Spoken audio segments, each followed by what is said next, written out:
우리는 하루에도 100번 이상의 결정을 내립니다.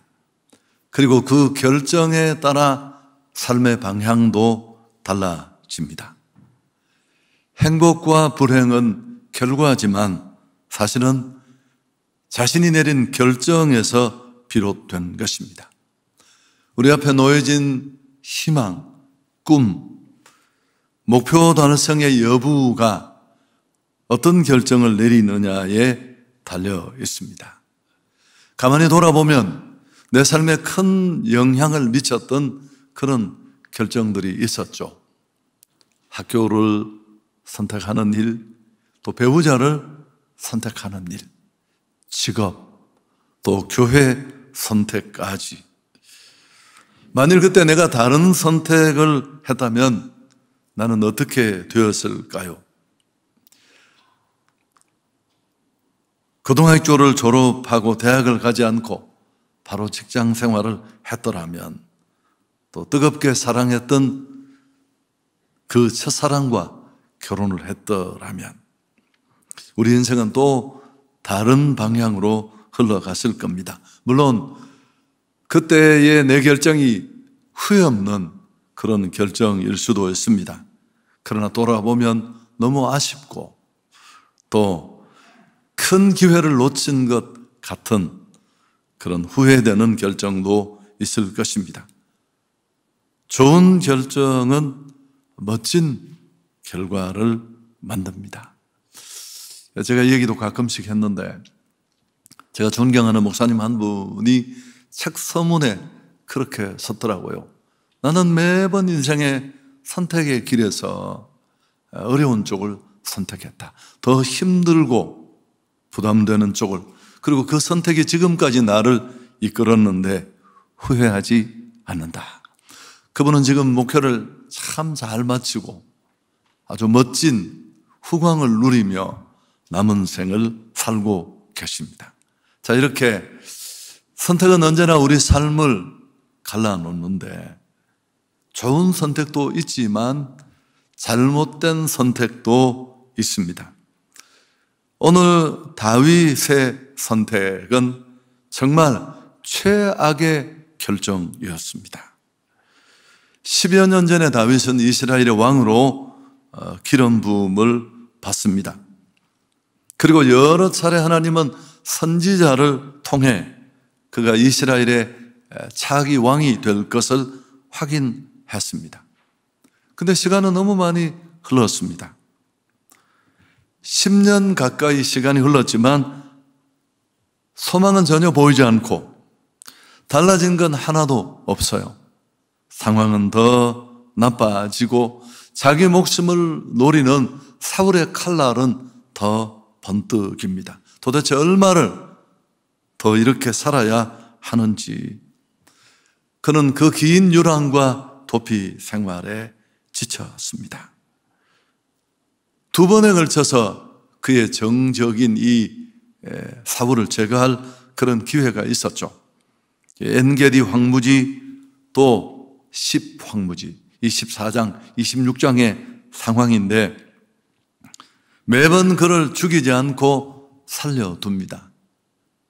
옷깃을 베고 물병과 창을 숨겨두어서 나는 당신에 대해서 악의가 없다는 자기 마음을, 진심을 보여줍니다. 그때 조금 낫지만 금세 또 마음이 돌아옵니다. 어김없이 찾아와서 그를 죽이려고 했습니다. 여러분, 이런 일이 계속 되니까 질리고 지쳤습니다. 다윗이 어떤 생각을 하느냐면, 이러다가 왕은 고사하고 내 생명을 부지하기도 어렵겠다. 한계 상황에 이르는 것입니다. 1절에 보면 그런 내용이 나옵니다. 다윗이 그 마음에 생각하기를 내가 후일에는 사울의 손에 붙잡히리니 블레셋 사람들의 땅으로 피하여 들어가는 것이 좋겠다.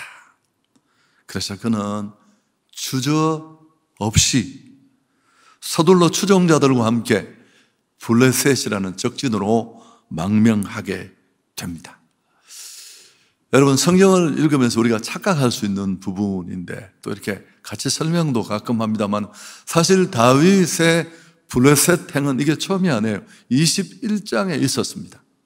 노브에서 제사장들을 만나 칼을 구하고 떡을 구하는 일로 제사장들이 다 몰살당하고, 사울에 대한 두려움에 다윗은 언급결에 블레셋으로 21장에 또 넘어갑니다.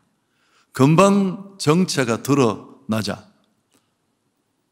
그는 바보 흉내를 내면서 기질을 발휘해 미친 척하고 가까스로 그 위기에서 벗어날 수 있었습니다. 근데 이번에 또 블레셋 망명을 결정한 것입니다. 이건 하나님의 뜻이 아니에요.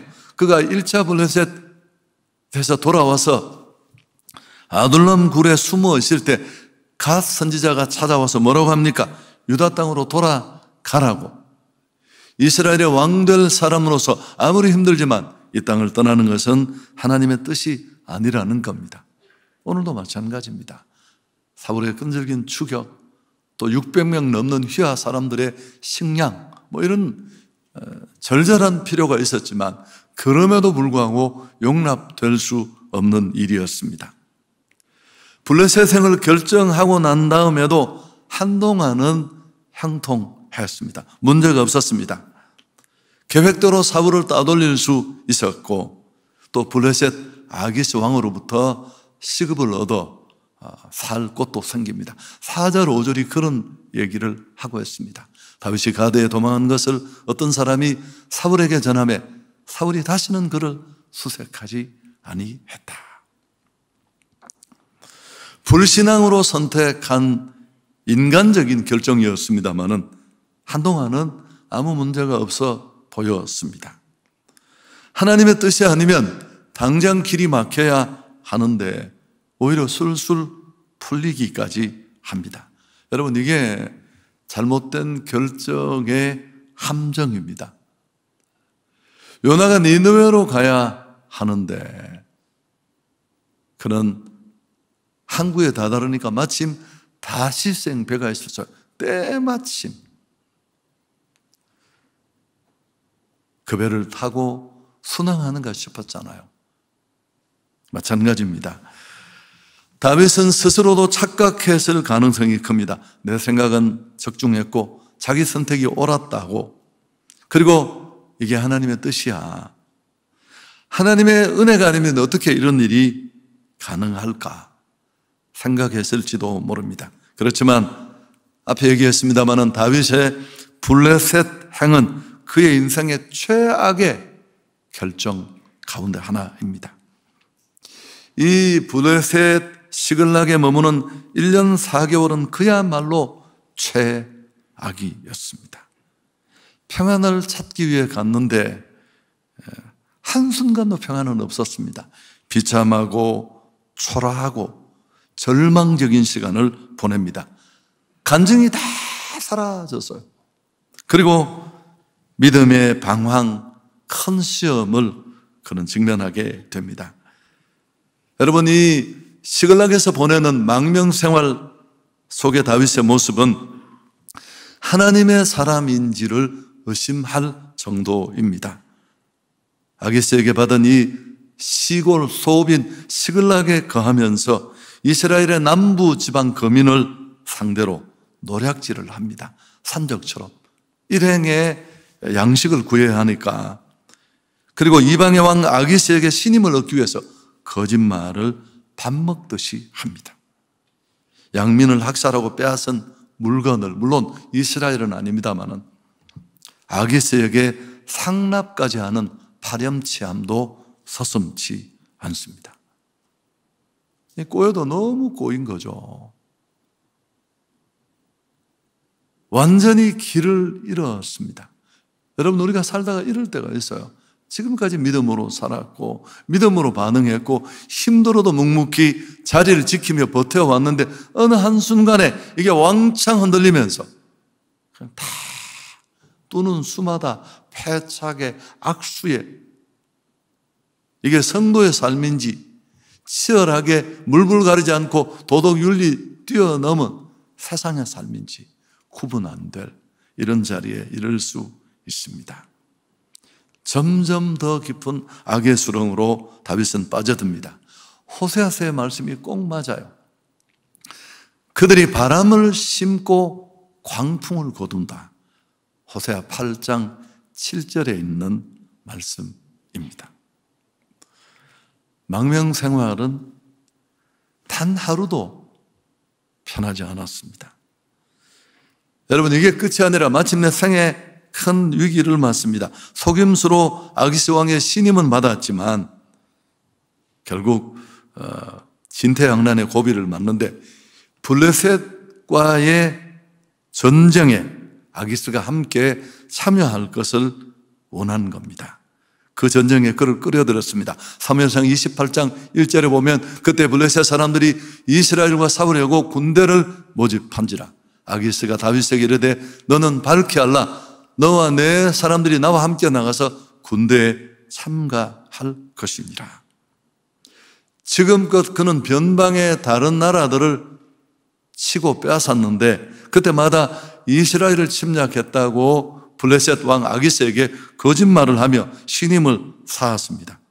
그랬던 그가 이제 이 블레셋과 이스라엘의 전투에 빠지는 것은 말도 안 되는 일이었습니다.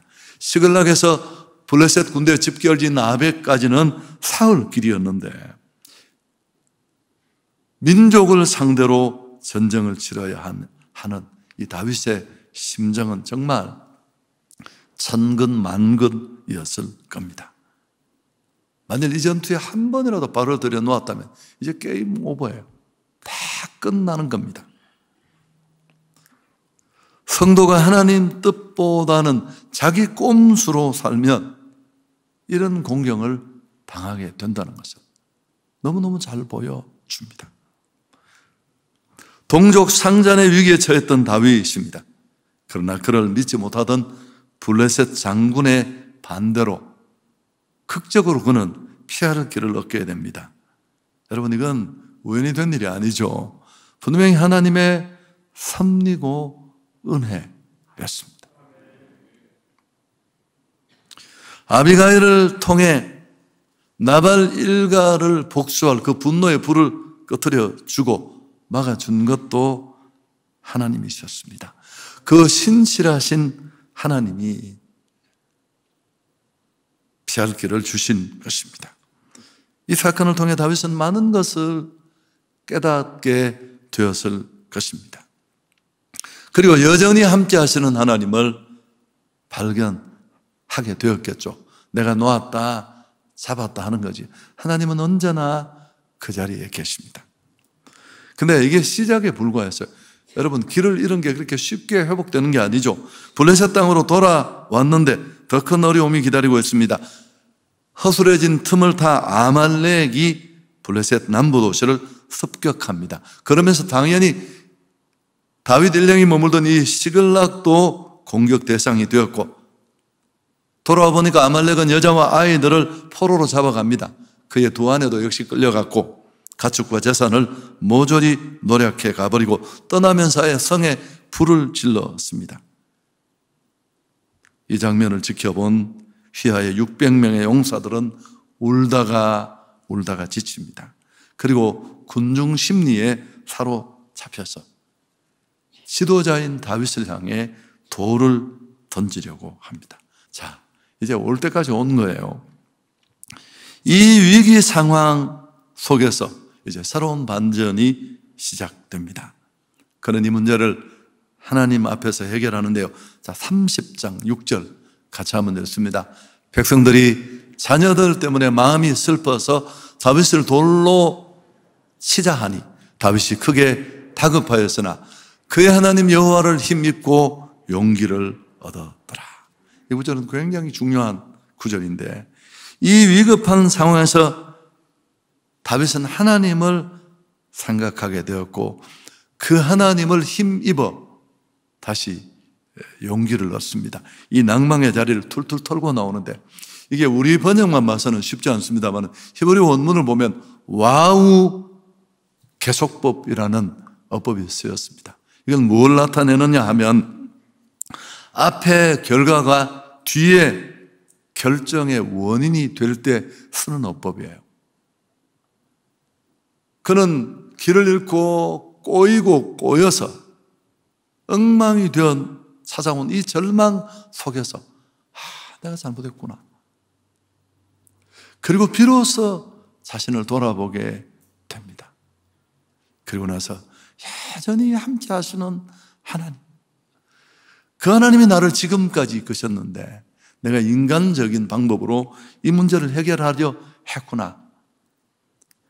주목해야 될 것은 그의 하나님 여호와를 힘입었다. 그 하나님이 바로 나의 하나님이시라는 걸 알고 돌아서게 된 것입니다. 할렐루야. 진즉에 그랬어야 했습니다. 그리고 비로소 기도하게 됩니다. 30장 8절 보면 다시 한번 같이 읽을까요? 다윗이 여호와께 묻잡아 이르되 내가 이 군대를 추격하면 따라잡겠나이까 하니 여호와께서 그에게 대답하시다.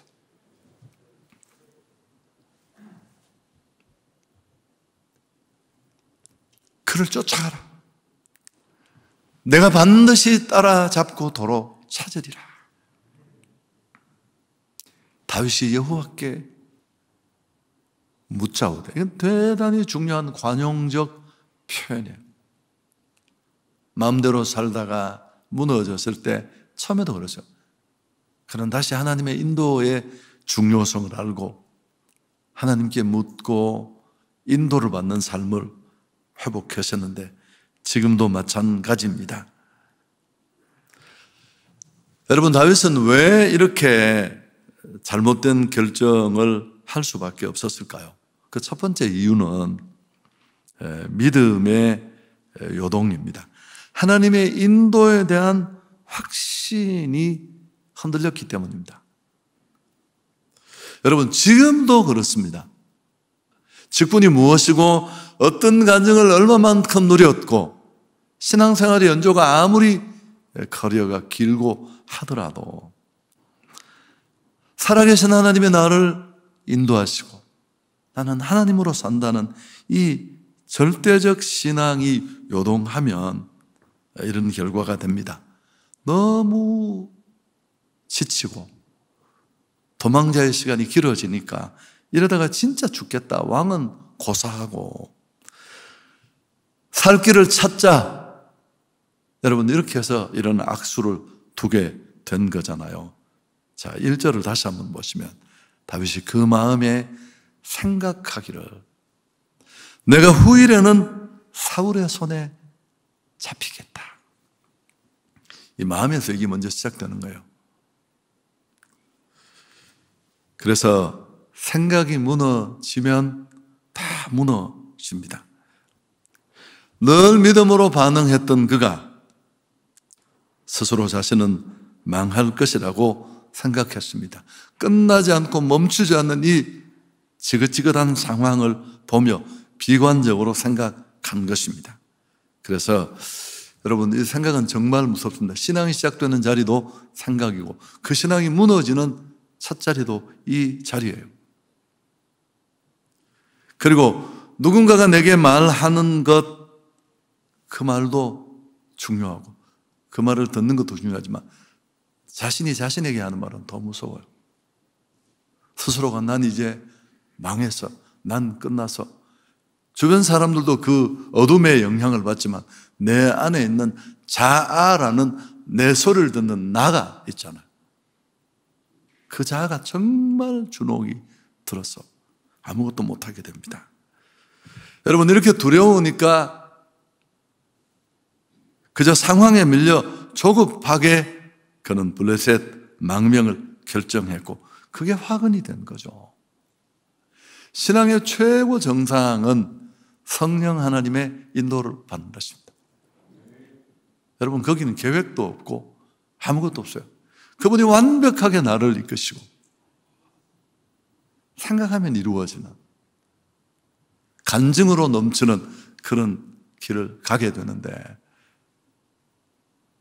여러분, 그렇게 되는 성령의 인도를 가장 가로막는 가장 큰 걸림돌이 조급함입니다. 자, 우리는 길을 잃었을 때 어떻게 해야 할까요? 우선은 이런 일을 막는 게 더 예방적인 신앙이겠죠.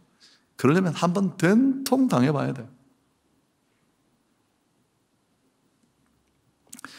길을 잃으면 어떻게 해야 됩니까? 아이들을 이렇게 키울 때, 저도 우리 이제 삼두독자를 잃어버릴 때가 있었는데, 다 그런 경우 있잖아. 아이를 딱 잃어버리면 애들이 어떻게 하나요? 그 엄마가 혹시 시장에 데리고 갈 때 그럽니다. 혹시 엄마 이러면 너 그 자리에 서 있어야 된다. 근데 애들은 그렇게 하지 않잖아. 막 좌우로 뛰어서 더 거리가 벌어지고 엄마는 찾을 수가 없어요. 애들만 그럴까요? 심리학자 롤로 메이가 그런 얘기를 했습니다. 인간은 길을 잃었을 때 더 빨리 뛰어가는 유일한 동물이다. 참 재밌죠. 길을 잃었으면, 이게 꼬였으면 그 자리에 서서 돌아봐야 될 텐데 더 빨리 달려갑니다. 더 엉망진창을 만들어 버리는 겁니다. 이때 우리는 깊이 생각해야 합니다. 오늘 이 와우 계속법을 동원해서 원래 성경이 말하는 의도가 그거예요. 이 절망의 자리에서 다윗은 곰곰이 생각을 하는 겁니다. 내가 어떻게 무엇으로 여기까지 왔는가? 목동이던 난데, 아버지도 나를 우습게 봤는데 내가 어떻게 여기까지 왔는지. 그러자 하나님이 보였고 그 하나님은 나의 하나님이셨습니다. 그래서 다시 기도의 자리로 나아갈 수 있었습니다. 여호와께 묻자와 이르되. 여러분, 성도는 어떤 경우에도 사람에게 피하지 말고 하나님께 피해야 합니다. 시편 118편 8절 9절 우리 같이 한번 읽을까요? 여호와께 피하는 것이 사람을 신뢰하는 것보다 나으며 여호와께 피하는 것이 고관들을 신뢰하는 것보다 낫다. 그 자리에서 항복의 손을 높이 들고 주님의 이름을 부르면 돼요. 여러분, 제 목회, 제 삶의 해법은 이것밖에 없었어요. 누가 나를 도와줄 사람이 누가 있나요? 누군가가 옆에서 나를 도와줄 수 있으면 그건 어려움도 아니에요.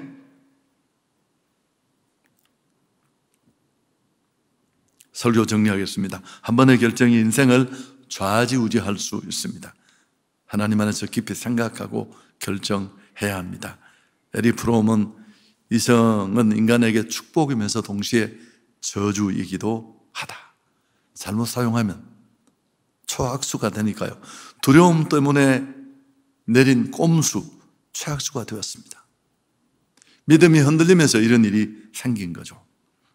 다윗은 두려운 마음을 하나님의 뜻을 구하며 기도하기보다는 무너진 자기 생각 쫓아갔다가 이렇게 된 것입니다. 그리고 이스라엘의 왕이 될 사람인데 말씀을 믿고 그는 힘들어도 거기 있어야 돼요. 여러분, 신앙의 마지막 최고수가 뭐라고? 버티기예요, 버티기. 말이 좋아서 버티기지. 그냥 갈 데가 없어서 수그리고 있는 거예요. 그게 정말 많은 매듭들을 다 풀어냅니다. 이걸 못 참고 성급하게 인간적으로 뛰쳐나가면 대단히 어려워집니다. 물론 다윗은 그 어려움을 하나님이 함께 하셔서 좋으신 하나님께 영광을 돌리겠습니다.